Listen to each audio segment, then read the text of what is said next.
आज धीरे धीरे समय बीता है और इधर अदालत का समय आता है, सारे वकील लोग आते हैं लेकिन बाबा साहब नहीं आते। आज सभी लोग बैठे, भैया कुर्सी और डालो। देखिए किस प्रकार से हमारे परम पूज्य बोध सत्य बाबा साहब अम्बेडकर इस बेटा धीरू को फांसी की सजा सुना दी जाती है, लेकिन फांसी के फंदे से कैसे मुक्त कराते हैं आप लोग देखेंगे जी आखिर कुछ पलों में। Good morning sir. Good morning. देखिए mister Dikshit ji sir, yes sir, yes sir. मैंने सेठ के बेटे को जो फांसी की डेट सुनाई थी, समझ रहे हो? जी सर, आप बोलिएगा, बताइए सर। तो जिस धीरू नाम के लड़के को हाँ फांसी की सजा मैंने सुनाई है, यस सर, उसके फांसी का समय भी धीरे धीरे नजदीक आ रहा है। Yes sir. लेकिन एक बात समझ में नहीं आ रही है कि कोई विपक्षी एडवोकेट यानी उसका कोई मैटर हैंडल करने वाला नहीं है, क्योंकि इस केस को कौन लड़ रहा है, दूसरी तरफ इसका कौन एडवोकेट हो सकता है? सर ये बात जो है हमको जानकारी जो है प्राप्त हुई है कुछ। व्हाट ऐसा वो जो 3 के नीचे जो अम्बेडकर नाम का एडवोकेट है, ओ अम्बेडकर, यस यस सर, वो जो है उस केस का जो है पक्ष लिए हुए है। अच्छा, तो आपके कहने का मतलब है कि दूसरी तरफ का एडवोकेट वो अम्बेडकर है जो इस केस को हैंडल कर रहा है। हैंडल कर रहा है। ठीक है, आने तो उससे भी पूछताछ करते हैं। हो सकता है वो भी अपने कोई साक्ष्य पेश सबूत यहाँ पर पेश करना चाहता हूँ। जी सर, तो उसका इंतजार करते हैं। इधर मेरे भैया सेठ सेठानी चलते हैं।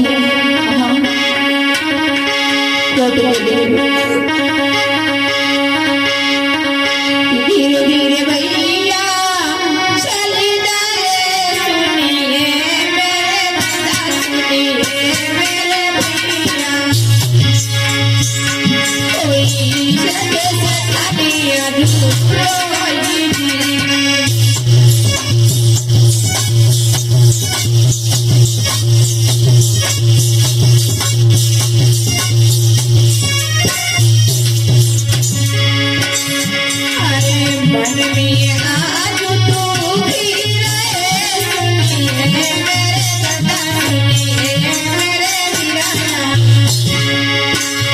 कोई आगे रही बताई।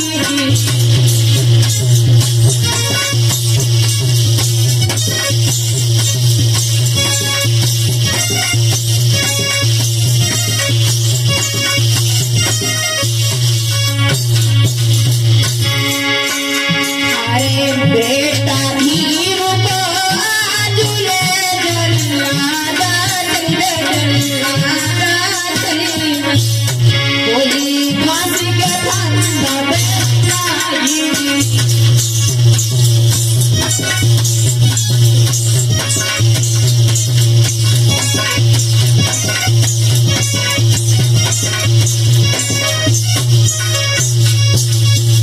भैया फांसी का फंदा कहाँ लटकाएगी? ये देखिए, इसी में बांधो, इस डाल में। धीरू और उसके माता पिता भी आ गए हैं। Yes sir. तो आप एक बार इनके माता पिता से बातचीत कर लीजिएगा। जी सर। कि इस केस के बारे में अम्बेडकर आएगा। यहाँ रोने से कोई फायदा नहीं है आपका, आप बाहर जाइए। देखिए हमारे पास आइएगा, और नहीं चाहो आप बाहर इधर आइएगा, इधर जाइए, इनको यहाँ से बाहर लेकर जाइए। इधर आइएगा आप। प्लीज सर, यस, ऐसा कि मेरे बेटे को, मेरे बेटे के प्राण बचा लो सर। इधर आइएगा। देखिए सुनिए, मैं इसमें कुछ नहीं कर सकता हूँ, क्योंकि आपका बेटा अपराधी है और इस अपराध के कारण उसे फांसी की सजा हो चुकी है। देखिए आपके बेटे को जो है फांसी अवश्य लगेगी। इसमें हम इसे लड़के का रुकिए, आप लोग पर न पकड़िएगा। इसमें जो है हम क्या हमारे जज साहब भी कुछ नहीं कर सकते, लेकिन यदि आपका कोई जो है इस केस का जो है कोई निर्णय लेने वाला कोई हाँ हाँ वो आपने ही बताया था कि वो एडवोकेट वकील जो अम्बेडकर है, मैंने अपनी फाइल उसको दिया था। ओ सर, यस इन्होंने जो है फाइल जो है वो अम्बेडकर नाम के वकील को दी। ओके ओके, कोई बात नहीं। अम्बेडकर इनका केस हैंडल कर रहा है, लेकिन कोर्ट का भी समय हो रहा है और अम्बेडकर अभी तक आया नहीं है। ये बात सही है। देखिए जज साहब जो है फैसला करें, उस फैसले को आप लोग मानिएगा जब तक कि आपके वकील नहीं आ जाते। बाहर बैठिए। अरे मेरे भैया, ये दरअसल तो सेठानी परेशानी है। ठीक वो सेठानी मैंने उस वकील को अपनी फाइल दिया था, वो तो कह रहा था कि समय पर आ जाएंगे। हमें लगता है अभी वकील हमें लगता है झूठा निकल गया। वो मेरी फाइल लेकर के चला गया, साथ वो भी मेरी फाइल रद्द करना चाहता है। लगी सी भरी गई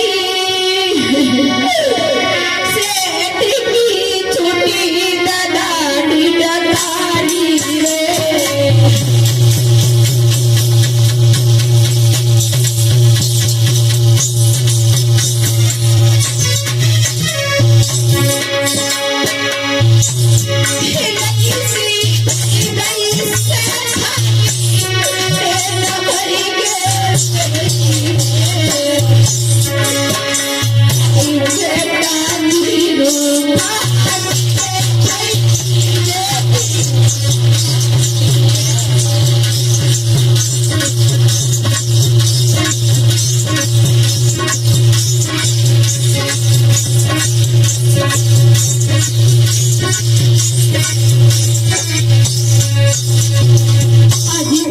सेठानी परेशान है।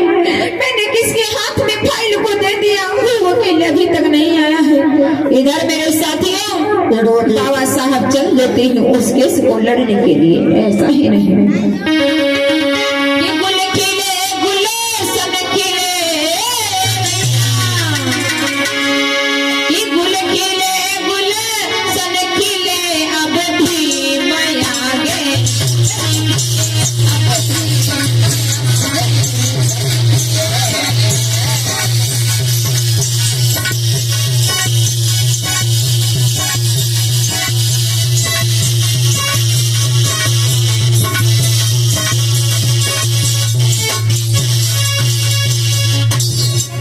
आज जाकर के बाबा साहब पहुंचते ही मेरे लोगों। हाँ सर को good morning. Good morning Ambedkar, आप साहब मेरे बेटे को बचा लीजिएगा, मेरा इकलौता पुत्र है साहब, मेरे बेटे को बचा लीजिएगा साहब। अरे पहली बात आप लोग मेरे पैर छोड़ दो, आज साइड हो जाए तो देखो मैंने आपके बेटे का केस लिया, आप लोग तसल्ली करो, ठीक है? मैं सर से बात कर रहा हूँ। मिस्टर अम्बेडकर, हाँ बोलिए सर। मैंने सुना है कि ये जो मुलजिम धीरू है इसका केस आप सॉल्व कर रही हैं। हाँ सर, मिस्टर धीरू का केस तो मैं ही लड़ रहा हूँ सर, क्योंकि मेरे मिस्टर धीरू को धारा 302 के तहत फांसी की सजा सुनाई गई है सर। यू आर राइट, बिल्कुल सर। देखिए मैं केस तो जरूर लड़ रहा हूँ, मगर आप जो है मेरे मिस्टर क्लाइंट के बारे में, मिस्टर धीरू के बारे में जो कार्रवाई करना चाहते हो आप पूरी करो, मैं इसके बीच में कुछ भी नहीं कहना चाहता। चलिए ठीक है डॉक्टर अम्बेडकर, मैं एक बार आपसे और पूछना चाहता हूँ, अगर आप अपने मुलजिम के बारे में कोई भी ऐसा साक्ष्य सबूत पेश कर सकते हो जिसकी वजह से मुलजिम धीरू को बाइज्जत किया जाए। नहीं सर, मुझे अपने क्लाइंट के बारे में कुछ भी नहीं कहना है, आप अपनी कार्रवाई पूरी करें।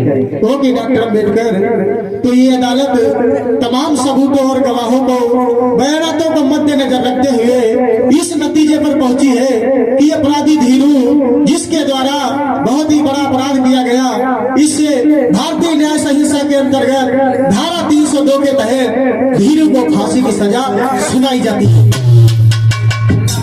जल्लाद, ठीक है, बच्चे के गले में फांसी का फंदा डाला जाए। आज मेरे साथियों, बच्चे के गले में फांसी का फंदा डाल दिया जाता है। आज वो सेठियों से अठानी परेशान है। आज नंबर बोले जा रहे हैं। ठीक है, मैं 3 तक गिनती करूंगा और जैसा ही 3 गिनती करूंगा बच्चे का फंदा खींच लिया जाए। Doctor Ambedkar, Yes, sir. मैं आपको लास्ट वार्निंग देता हूँ, अगर आपको इसके बारे में कुछ कहना हो तो अभी भी वक्त है। नहीं सर, मुझे अपने क्लाइंट के बारे में कुछ भी नहीं हो गया डॉक्टर अम्बेडकर, तो मैं बच्चे को फांसी देने के लिए जा रहा हूँ। Okay sir. जल्लाद 1 2 अभी भी कहना अम्बेडकर हो दो। नहीं सर, मुझे कुछ भी नहीं कहना, आप अपनी कार्रवाई जारी रखिए। चलिए ठीक है अम्बेडकर, तो जल्लाद तैयार 1 2 और नंबर। ठहरो सर, ठहरो। अम्बेडकर, आप इस फांसी की सजा को कार्रवाई को पूरी क्यों नहीं करने देते? आप बीच में बाधा क्यों कर रहे हो? देखिए सर, मेरे क्लाइंट को मिस्टर धीरू को धारा 302 के तहत आपके कोर्ट के जो सबूत के अनुसार आपने मिस्टर धीरू को सिर्फ फांसी की सजा सुनाई है। आप इस फाइल में चेक कर सकते हो सर, मेरे क्लाइंट को आपने इसमें फांसी की सजा सुनाई है, वो आपने पूरी कर दी है। इसमें आपने ये नहीं लिखा कि इस बच्चे की मौत की जाए। क्या कह रहे हो अम्बेडकर? बोले बाबा साहब अम्बेडकर की, बोले संविधान निर्माता की। फंदा निकाल दिया जाए। और सर, फंदा निकालो। अगर आप कानून के खिलाफ रहोगे तो आपकी नौकरी भी जा सकती है। Doctor Ambedkar, you are right, आपने बिल्कुल सही कहा। मैंने बच्चे को सिर्फ और सिर्फ फांसी की सजा सुनाई है, बल्कि इसमें मैंने अपनी कलम से ये नहीं लिखा है कि बच्चे की जान भी ली जाए, इसलिए धीरू को बाइज्जत बरी किया जाता है। ओके। बोले बाबा साहेब की, बोले संविधान निर्माता की, बोले प्राणदाता की। मैं कुर्सियां हटा दो। जय